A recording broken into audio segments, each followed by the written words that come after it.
Three sets, 2 hours and 26 minutes. You know your game better than anybody else. Are you satisfied where your game is at this point going into week 2 of the slam? I am. I'm satisfied. I like how I entered the match today. Good intensity, great first set. Obviously, didn't want to, in a way, repeat the first set or first couple of sets from the third round where I was a little bit flat, I would say.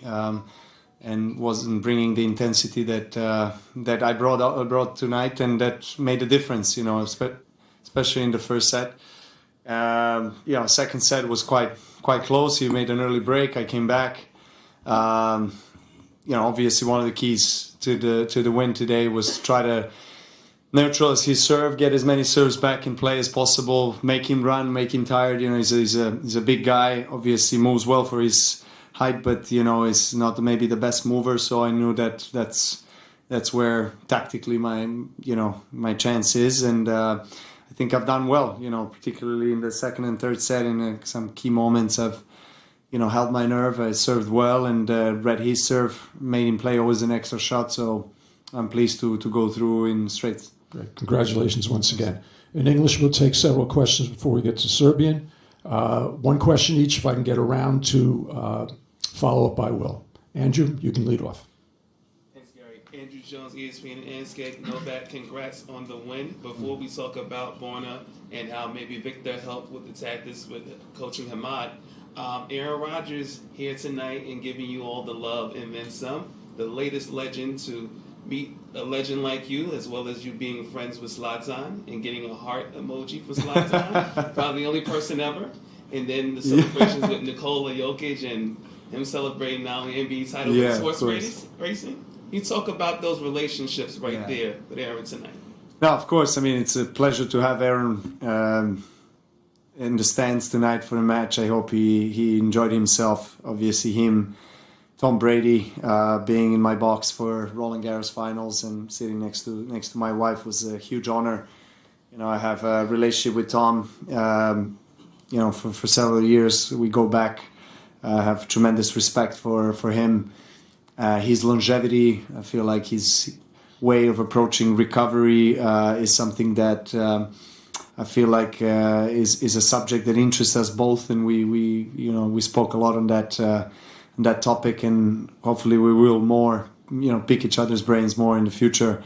I try to maintain and nurture relationships with athletes from different sports because as an athlete, of course, I relate to them. I identify myself with what they're doing, and I can understand the pain, the sacrifice, the dedication. I respect the greatness, especially the guys who have made it to an all-time great level in their respective sports.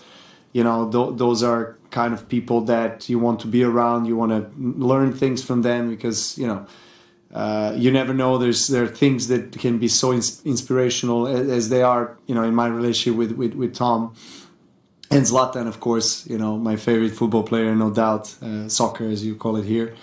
And his Balkan mentality is something that is very familiar to me. Let's say, even though maybe it looks weird to the rest of the world, but I understand him very, very well, and I've known him for the last 15 years. So, Nikola Jokic, you mentioned him, best basketball player in the world at the moment. Incredible guy.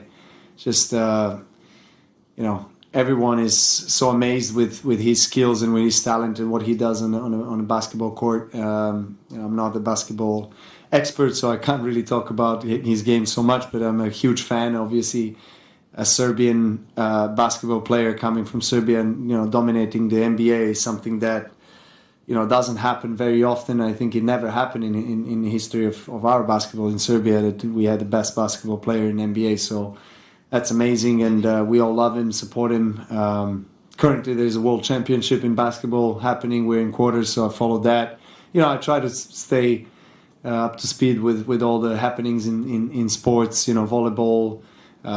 Track and field world championship was some weeks ago, so of course I follow because that's my sector, that's my kind of field of life, and I understand that what they're going through, and I admire a lot of them. Good. Howard. Novak, Howard Fendrich with the Associated Press. If you keep winning, you'll play 2 Americans in the next 2 matches. I'm wondering, first, what are your thoughts on seeing that sort of production from this country, which hasn't happened in a while on the men's side? And also, when you do play someone in their home country, what is that dynamic like for you? And can there be such a thing as a bit of a home court advantage when there are thousands of people pushing? Well, I assume there's going to be, more support for Taylor Fritz in our next match, and obviously eventually if I win to play or Shelton or Tiafoe in the semis, but it's expected. We're in America playing against home players. It's something that I would be surprised if it's otherwise, to be honest. So I know what I'm expecting, and I'm going to get ready for that mentally. And again, matches are only going to get tougher from now on. It's quarterfinals of a slam. I think it's important for a very big and important country in the tennis world, like America is, to have 3 tennis players from America in quarterfinals of a slam. It's important for this tournament. This is one of the 4 majors, one of the 4 most important events in history of our sport. And, America has had some all-time greats, Pete Sampras, Agassi, McEnroe, Roddick, Connors, incredible players over the years. And then, of course, when you're used to champions and number ones in the world and Grand Slam winners, then, anything except that is not a success, right? So it's a very high standard and criteria for these guys to meet. That you had, players that were top 10, like, John Isner, after Andy Roddick. But then if he didn't win a slam, then, people think it's kind of failed career, which is something I don't agree with. But again, I understand, because America is such a big country in tennis. So I'm sure there's a lot of excitement about Americans being so successful lately. And Tiafoe played semis last year, so things are moving on.